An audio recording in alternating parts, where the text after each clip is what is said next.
તો તેમની પાછળ 3 ખોબા પાણીના રેડવાના છે. તેમનું નામ બોલવાનું અને 3 ખોબા રેડો. ઇદમ જલમ તસ્મૈ સ્વદા નમઃ ઇદમ જલમ તસ્મે સ્વદા નમઃ ઇદમ જલમ તસ્મે સ્વદા. તમારો પાકો મિત્ર.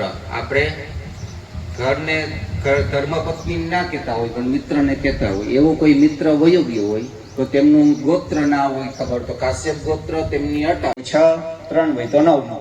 ઇદમ જલમ તસ્મે સ્વદા નમઃ ઇદમ જલમ તસ્મે સ્વદા નમઃ ઇદમ જલમ તસ્મે સ્વદા નમઃ.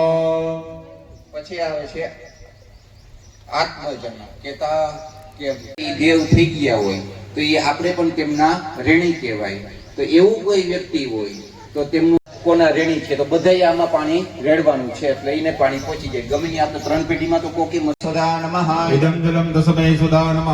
પછી આપણે ગામડામાં રહેનારા છીએ તો આપણે કોઈ પણ ઘરની અંદર ગાયો તો હોય જ છે. આપણા ઘરની અંદર ગાયો વહી ગઈ હોય તો ગાયનો સમસ્ત ગાય. પછી આપણા ઘરની અંદર ભેંસો પણ તમે હોય છે ને ભેંસ તો હશે ને.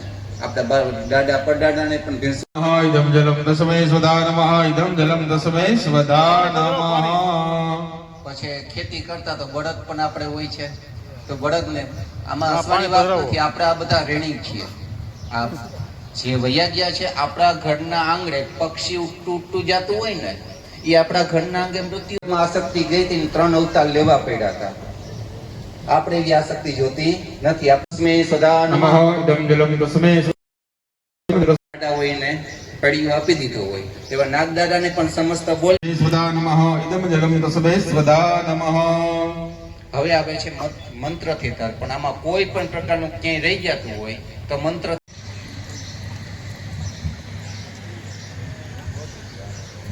ઓમ એ બાંધવા ઓમ એ બાંધવા એ જન્મની બાંધવા તે સર્વે ત્રુટિ મહાયંતુ મયા દત્તેન માતા મહાદયઃ અતીત કુલ દર્ભયમાં રાખી દેવાનું. માં નથી માતા પણ તેમને રૂના કુંભરાથી પાણી પાતું હોય છે, દૂધ પાતા હોય છે. તેવાને આપણે ખોબા પાણી ના લઈ શકીએ તો એ પુષ્પ ગોરી અને જમીન ઉપર 3 વખત આવી રીતના એકે ચાસ્મત કુલે જાતા ધનોદકમ એ પુષ્પ નીચે જમીન ઉપર રાખી દો. હવે તમારો ત્રાસ છે ને પુરુષો હાથ જોડી અને ત્રાસને નમસ્કાર કરવાના. દેવાગાતુ વિદોગાતુ વિદ્વાગાતુ મનસ્વત ઇમ દેવ સ્વાહા ભાતે થાહ. પાણીનો ખોબો ભરી રાખવાનો. જે તર્પણ કર્યું છે ભગવાનને અર્પણ કરીએ અને યથાશક્તિ દેવ ઋષિ મનુષ્ય પિતૃ તર્પણાખી ન કર્મણા ભગવાન મમ જજમાન બોલવાનું. મમ સમસ્ત પિતૃ સ્વરૂપી જનાર્દન વાસુદેવ ભદ્રવ પ્રિયતા.